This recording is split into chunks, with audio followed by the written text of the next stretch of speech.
한 언론이 단독이라며 보도를 했습니다. 일본이 한미일 정상회담 성명에 오염수 방류 지지를 요구할 것이다. 이렇게 한 언론이 보도를 했습니다. 대한민국 대통령에게 일본 기시다 총리가 오염수 방류를 지지해달라고 요구한다고 하니 참으로 기가 찰 노릇입니다. 도대체 대한민국 대통령이 얼마나 우스웠으면 대한민국 국민의 열의 9이 반대하는 원자력 발전소 방사능 오염수 방류를 국민이 다 반대하고 있는데 그것을 대한민국 대통령에게 지지해달라고 요청을 한다는 보도가 대한민국 언론에 크게 나왔으니 대한민국 대통령이 얼마나 일본에 우습게 보였는지 참 기가 찰 노릇입니다. 그러면서 일본 언론들은 이렇게 이야기를 합니다. 내년 총선을 앞둔 한국 윤석열 정권을 배려해 방류 시점 공표를 한미일 정상회의 뒤로 결정했다라고 일본의 요미우리, 아사히, NHK 등이 그렇게 보도했습니다. 윤석열 정권이 그리고 국힘당이 내년 총선에서 이길 수 있게 하려고 정상회의 뒤로 방류를 미뤘다라고 하는 일본 언론. 도대체 이 방류, 이런 언론 보도가 윤석열 정권에게 도움이 되는 모양이죠. 어쩌면 윤석열 정권이나 국힘이 이런 게 도움이 된다고 그렇게 해달라고 한 것은 아닌지 그럴 리는 없겠지만 참으로 기가 찰 노릇입니다. 윤석열 정권은 일본의 역사를 갖다 바치고 국익도 갖다 바치고 그리고 일본의 총선 배려를 받는 모습입니다. 참으로 망신스러운 이야기입니다. 우리 정부는 이렇게 이야기합니다. 방류 시기는 일본이 결정에 책임질 사안이며 지지 표명도 어렵다는 입장입니다. 라는 식으로 우리 정부가 이야기를 하는데요. 이렇게 이야기하면 안 되죠. 방사능 오염수 방류 안 된다. 이렇게 이야기를 해야죠. 원자력 발전소 폭발로 녹아내린 노심과 직접 접촉한 오염수 방류는 세계 역사상 처음입니다.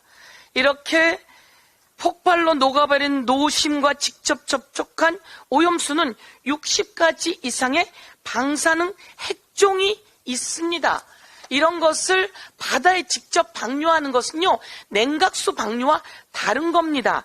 역사상 처음 있는 일입니다. 호주, 뉴질랜드, 파푸니기아 등 태평양 도서국 모두 다 반대하고 있습니다. 대한민국이 안 된다 이렇게 이야기를 해야 합니다. 일본의 언론도 이렇게 이야기했습니다. 비즈니스 인사이더 재팬이라고 하는 언론이요, 오염수 방류하면 안 된다라고 이야기를 하면서 여기서 이렇게 이야기합니다. IAEA 보고서를 과학적이라며 일본이 증거로 대고 있는데요. IAEA 보고서에는 IAEA는 처리수의 해양 방류를 승인하지 않았다. 이렇게 그들이 이야기하고 있습니다. 그래서 제가 다시 한번 IAEA 보고서를 다시 한번 훑어봤습니다. 그랬더니 사무총장이 인사말에 이렇게 이야기하고 있습니다. 해양 방류 관련해서는 일본 정부의 국가적 결정이며 이 보고서는 그 정책을 권고하거나 지지하는 것이 아니다라고 하는 점을 확실히 밝혀둔다. 이렇게 IAEA 보고서 서문에 또 써 있습니다. 한 번 더 확인했습니다. IAEA 보고서를 근거로 이야기를 하는데요. 이 사무총장조차 우리는 권고하거나 승인한 적이 없다라고 이야기한 것을 다시 한번 말씀드리겠습니다. 절대 해서는 안 된다. 윤석열 대통령은 가서 안 된다. 안 된다 이렇게 이야기하십시오. 그렇지 않으면 역사가 평가할 것입니다.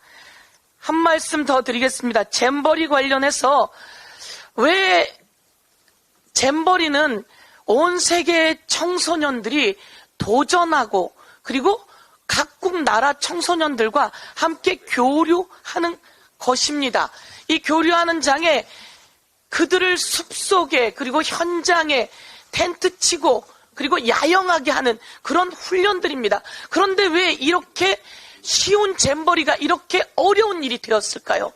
그리고 온 세계가 문제가 있다고 지탄을 보내고 있는데 그 시작을 제가 말씀드리겠습니다. 잼버리가 시작되었습니다. 그 자리에 대통령 내외가 가기 시작했습니다. 대통령 내외가 가니까 입장하던 청소년들의 짐을 뒤지기 시작한 겁니다. 조사하기 시작하고 검사하기 시작하면서 줄이 계속 늘어졌습니다.